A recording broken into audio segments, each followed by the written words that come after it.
it really got me thinking, almost even from a theological perspective, of how I want to present myself in a way that makes me feel like when I see a picture of myself, when I see a video of myself, that I feel like, yeah, that's me. Maybe I don't look perfect. Lord knows I'm not going to look like a supermodel or anything. But I'm going to say, yeah, that's Jen. That's what I want people to see when I see Jen. So here's the thing. I know nothing about any of that. I'm a slob. I'm lost. Like all I ever do is wear jeans and cardigans. And it just so happens that I literally started praying about this. I don't know if you can pray about this, but I did. And I don't know if God cares about fashion, but he seems to, because I was actually praying like, Lord, I don't know what to do. I'm tired of the way I look. I'm tired of the way I dress. Right after that, like within weeks, I meet someone who is now my dear friend, Meghan Ashley Sokolowski. She's got this wonderful website, MeghanAshleyStyling.com. And she just came with her husband, Brice, to have dinner with us. I wanted to cry tears of joy when I realized God sent me a stylist. This is exactly what I needed. Meghan, welcome to the Jennifer Fulwiler Show. Thank you. Thank you. So you have been interested in fashion and style, for a long time, right? Mm-hmm. Probably about 7-8 years. Yeah. Mm-hmm. And so you must see in the work that you do as a stylist, you must see how this changes people's lives. I mean, This isn't just, I think I used to think of fashion as like, that's just a silly, light thing. But you have found, the way people look, the way they present themselves, it changes their lives, right? Yeah. And I think that's kind of what attracted me to keep pursuing styling is when a woman like feels good, looks good, like it shows in like her expression, her face, like more of like a lighthearted, like almost like she's elated, like a soft elatedness. That's not a word, but I know exactly what you mean. It's not like oh, like she's looking like really like gorgeous. It's like just like an inner. Saying like an inner beauty coming out is kind of cliche, but just like a nice like piece that comes out in their face, and I think that is really like what I love about it. Yeah, and you know what, Meghan, one of the things that really impacted me about the work that you do and about the work that I've continued to do with you, as again, you've been working on my style, is I guess I kind of thought that the idea of focusing on style is that's for young people or people who are at a perfect weight. And when we first connected, I had just finished writing my book, the same book that I've been talking about. And man, I was a mess. I had gained all of this weight and I wasn't sleeping enough. And anyone listening knows how it is. No matter what the actual number on the scale is, if you have recently seen a big, like dozens of pounds increase on the scale, you just don't feel good about yourself. And then, just not being in your 20s or even in your 30s anymore, it is really tempting to think, well, I guess fashion's not for me. That's for those young, skinny people over there. But the rest of us need to just give up, or at least I need to wait until I lose weight. And I think it's important to understand that you can feel wonderful and amazing, and like you have your own style that you're rocking no matter what your age and no matter what the number on the scale says, right? Totally. And I think also people think that if you get into it, you spend so much time on it, and it's kind of like you're putting so much effort into something that's not that important. But what I found is that when people do discover like their style and they get a wardrobe they love, they spend a lot less time on it because they know like they can just get dressed and feel great, and it's very freeing. Yes. And so this is one thing that I have learned from you, because I thought the same thing. Hey, I'm busy. I do this radio show. I've got 6 kids. I don't have time to be reading all the fashion magazines and all of that. And so what would you recommend in terms of someone who says, okay, I don't know how I would define my style. I'd like to define my style, but I'm really busy and I can't be spending like hours a day on this, other than looking you up at your wonderful website that I really, really recommend, MeghanAshleyStyling.com. And that's Meghan with a GH there, MeghanAshleyStyling.com. Where would you recommend that someone begin if they say, gosh, Meghan, I've never thought about my style. Like, where do I even begin with that? I think you really have to either ask a stylish friend or reach out to or come to me or like even a styling service. There's like so many that are out there right now, but it's just like anything you do, you need to learn how to do it. And I don't know, it's less complicated once you figure out the little components of it. Like it's not as complex as it is. You just need someone to kind of I don't know, be a, what do you call it? A soundboard? Yeah. Well, a sounding board or a mentor. And okay, so you actually bring up something really important there, Megan, that I think that a lot of us tend to think with style that this is either something you are born good at or you're not. And I walked around until I met you just a few months ago. I walked around my whole life, decades of my life, saying, well, I'm not a stylish person. That's just not who I am. I'm not into style. And it was only after I met you that I realized, oh, wait, okay, this could be learned. This actually can be learned. Like, to give you an example, I have a friend, Rachel Escondone. She's been on the show multiple times. She decided that she really wanted to get serious about fitness, particularly lifting. And so, Megan, she goes to one of these gyms where, like, people are all buff and there are dogs running around and it's like a hanger and they're lifting all these insane weights and spotting each other and all of that. But like with anything, she realized, okay, I can't just walk into the lifting gym and start trying to lift 150 pounds. Like I will be in the hospital very quickly. I need to get expert advice. I need people to set me in the right direction. And then once she did that, now she's on her own and she can go throw around the weights or do whatever fit people do. But she had to, get a mentor there, get some guidance. And so I think we need to understand that having a sense of style is the same thing. It can be learned. You can, get some expert advice and start learning, right? Totally. And that's like with my blog. I feel like in fashion too, you see these fashion bloggers and they're posting these like beautiful photos and they look amazing and they're just like, okay, get this dress here, get this top here. But like what I want to do is I want to teach people how to do that. Like, I don't just want to tell them where to shop. I want them to be like geared so that when they go into the store, they like feel totally confident. And, I don't want it to be a worry or a stress. Like, it should just be fun and easy. Yes. And actually, speaking of which, you have your latest post on your blog at MeghanAshleyStyling.com is the 10 commandments of online shopping. I love that. So you're helping people. It's like the old phrase, like, give a man a fish, he'll eat for a day. Teach him to fish and he'll eat forever. You're doing that. You're teaching women to online shop and to find a sense of style so that they can start to do this on their own. And Megan, another thing I love about you is you're a woman of faith, you're Catholic, you and your husband Brice, who was just here in the segment before, you guys are, you just got married and you're this wonderful Catholic couple. And so I love that you bring that perspective of it too, that you're not going to be recommending that we walk around in the mini skirts and tube tops. Because, I've tried to follow some fashion Instagrammers and people like that, and I love them and they're very sweet, but I look at this and I think, oh, good Lord, honey, like, I'm not going to wear that. Like, that's a lot of skin to, everything's hanging out there. And so I like that not only are you showing us how to have a sense of style, but you bring it back to what ultimately, if you look at the history of fashion, what it's ultimately all about, which is enhancing people's human dignity. And isn't that ultimately what style should be about? Enhancing your dignity. Definitely. You see, dignity. Because I think there's kind of an idea in some circles, and I certainly fell into this when I was in college and things like that fashion is about getting attention. I'm going to wear the outfit that has everyone looking at me and checking me out. And so I sort of had this lasting impression that when you focus on style, that's what it's about. So becoming Catholic and being a mother and, being on the Catholic channel, I sort of had this idea that I'd better let go of all that style stuff because that's not becoming. If you're just, someone who's trying to present themselves in a dignified way, I shouldn't be wearing all this crazy stuff.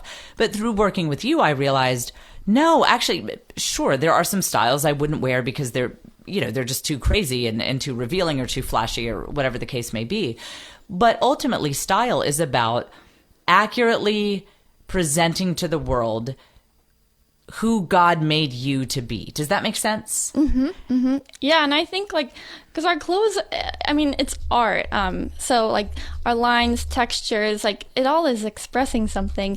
And not that, we need to get super into it, but it is like, it's real. Yeah. Even if you think like what you wear to church, you always like save like your nicest, like your dress and a nice pair of heels or shoes, flats, whatever. But like you don't just like slouch in and like your like raggedy jeans and a t-shirt. Depends on the Sunday, but no, in our house we've had some rough Sundays. Right. But I know what you mean. You are signifying something. The fact that we do usually change clothes for Mass. Like sometimes for us, it's like the dress jeans because we're having like the worst morning ever. But in theory, I mean, we are all on board with this theory of whatever you wear to the lake, you wear something different and better to Mass, whatever that is for you.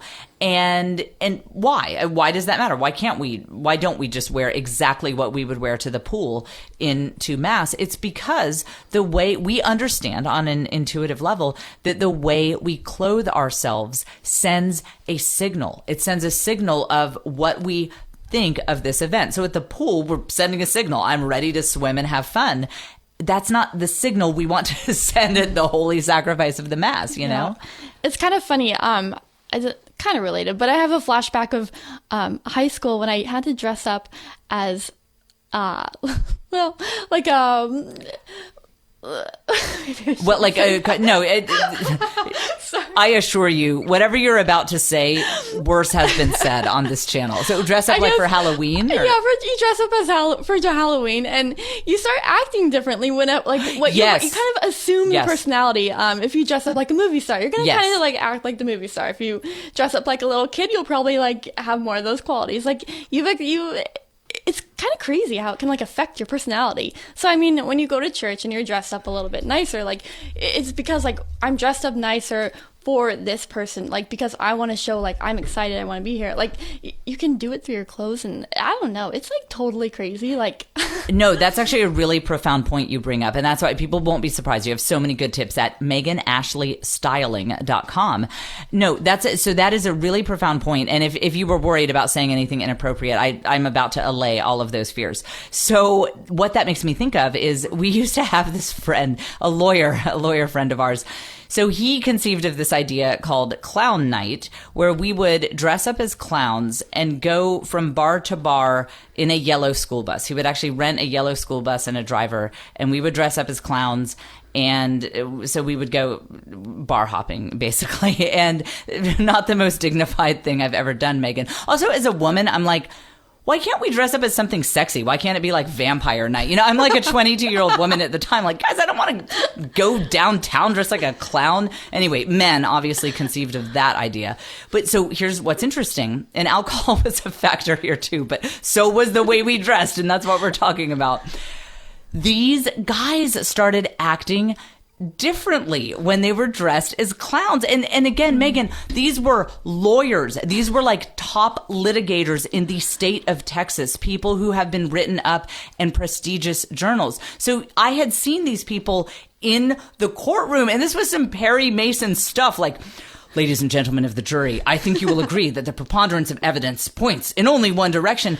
And then they're at clown night, like, blah, you know, throwing beers around everywhere and being insane. And it was really an interesting study to see how, this sounds so ridiculous, but dressing up like a clown and drinking a lot really it changed their personalities. Yeah. And so I think I never thought I would be relating this to what you do, Megan, MeghanAshleyStyling.com.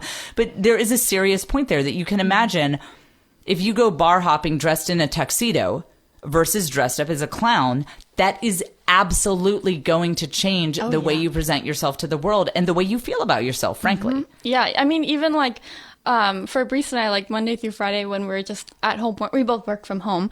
In France, by the way. Let's say this is not like in some suburb like I live in. You guys are in the wine country in the south of France. That's what you mean by working from home. Yeah. Okay, go ahead. But I mean the days, like, because I used to work from home in leggings and, you know, like a gym shirt. And you kind of like slide into this like relaxed mentality. But like when I wake up in the morning and I put like a nice, like an outfit on, like something that I would wear to an office, like I'm just more alert. Like even in that way, it changes like how you act and how, I don't know, just like it changes. Yes. And, you know, I've actually heard, and I think that this is true. I think that this has been confirmed that, you know, Mary Kay, who founded Mary Kay Cosmetics, that she used to tell her women, even if you're not leaving the house today, even if you are staying home and only doing calls, I want you wearing pantyhose, heels, a skirt, your finest business outfit, because she said people will be able to hear that. People will be able to hear it in the way you dress. Being on the radio, this is something I noticed. There have been days where I will show up in something like a ratty t-shirt, yoga pants, or something like that. Then there are other days when I'll be dressed up. And I really do honestly, I get more positive feedback. People saying, hey, Jen, I really connected with what you had to say. Loved the show today, when I am dressed up, even though the listeners can't see me, but they can hear it. Yeah. I mean, it affects like so many aspects of your life. I mean, it can even affect like what kind of food you eat. Yeah. Yeah. And so, this isn't just a women's show. We have lots of male listeners.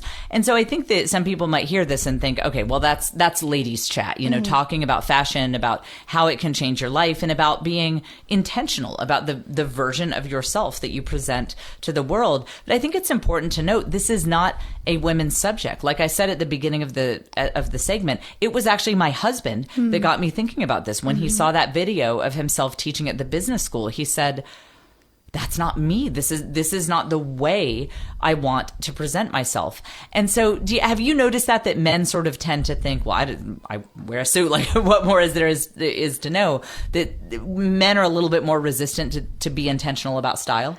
I almost feel like more resistant to change. Interesting. If that's the way to say it. But I think like when you said the word intentional, that's an important way to like look at clothes, is being intentional about. I mean, you're intentional about everything, because it's like the little things that make the big things. Yeah. So clothes shouldn't be out of that category. And so with men, I mean, I think there are some really simple things that they could do. Like my husband just spent some time on some basic catalogs, like take, I don't know, Land's End or whatever. Just, he's not going to be the very cutting edge of fashion. He doesn't want to be. But to give you one example, he got some sort of like a dark gold colored cargo pants to wear with just a basic shirt. And just that idea of wearing something other than suit pants or jeans, he just felt like, oh, well, this is just a whole new life, wearing colored pants with maybe a matching shirt tucked in. He said, it's really funny. I feel more confident, and I feel like I am finally being intentional about the image I put forth. Because Meghan, he used to wear, just for casual days, he would wear just like an old fraternity t-shirt that was decades old and maybe some cut off shorts or something. And one time we ran into one of his clients. He's an attorney, and we ran into one of his clients at, Walmart or Target or something. And later he thought about that. He said that that's going to change the way that person perceives me. I'm their lawyer. Like, I am working on a big case with them, and they see me in this faded t-shirt and these ratty shorts. And so I think it's very important that men think about this too. This is not just a women's subject. This idea, like we said, of being intentional about the way you're presenting yourself. So have you ever worked with men, or do you mostly work with women in style consulting? Yeah, mainly women. Men are a little harder to get out of there. I mean, my brothers. Yeah. But they don't like to change very much, but they have good style. Yeah. But I mean, it's funny, like what you're saying about like how your husband felt different, and like that's just kind of like, I don't know, like if I think of my dad, he was a very hard worker. So like I only saw him in like a suit or his workout gear. Like I never saw him in jeans or, being relaxed. Cause like, and I think the clothes, like, is that connection, like where if he did put on more relaxed, like he would be a little more calmer, and that just wasn't his nature. So I think it sounds like Joe, actually. Yeah. There's totally a correlation. And I don't know, maybe like some people just, I don't know if like the personality is more intuitive to what they're wearing, or it's really interesting. I don't know. I wish I could understand the psychology a bit more, but... No, but I think it's one of those things. It's hard to articulate, but when you actually start focusing on this area of life, you'll feel it. And it's funny, when you guys were at our house for dinner last night, my husband Joe was verifying that I talk about this all the time, ever since I started working with you, and you've been helping me find my own sense of style that feels right for me, and you'll suggest pieces, and you find things on great sales. And I've been telling Joe constantly, and he was verifying last night, this is absolutely true. I walk around the house all the time saying, I can't believe how much this changed my life. Like when I first started working with you, I thought it would be, oh yeah, this is a little fun. Maybe I'll get a different shirt to wear. And I'll come home and I'll tell Joe, like, I feel so different that I'm wearing a shirt that's like not cotton. I mean, I never used to do that. I think in 10 years of my life, I don't think unless I was dressed up, I ever wore anything that wasn't cotton. And I kept telling Joe, I can't articulate this, but this has changed my life way more than I thought it would. So Meghan, that's why I'm so glad that you're here. I need to get a break out of the way, but when we come back, online shopping is a big thing. This is a way that a lot of us can start finding our style, especially for those of us who are in sizes that the average store does not carry, which is like 90% of what I wear. So I want to go through a few of your top tips for online shopping when we come back right after this here on the Jennifer Fulwiler Show.